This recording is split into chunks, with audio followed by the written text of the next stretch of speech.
Министерот за здравство Азир Алиу соопшти дека есенцијалната листа на лекови, која не била ажурирана од 2015 година, е модернизирана и адаптирана на актуелните здравствени потреби на населението.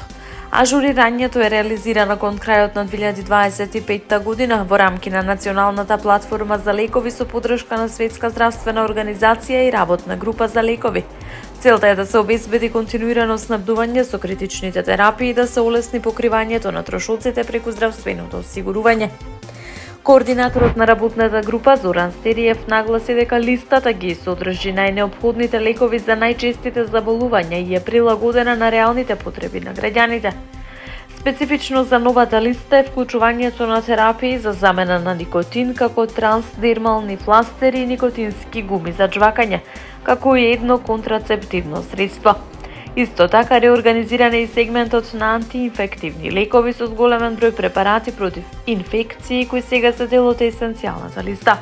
Стериев потсети дека есенцијалната листа се разликува од позитивната листа на лекови, бидејќи ги вклучува препаратите кои државата треба да ги обезбедува во секое време за граѓаните.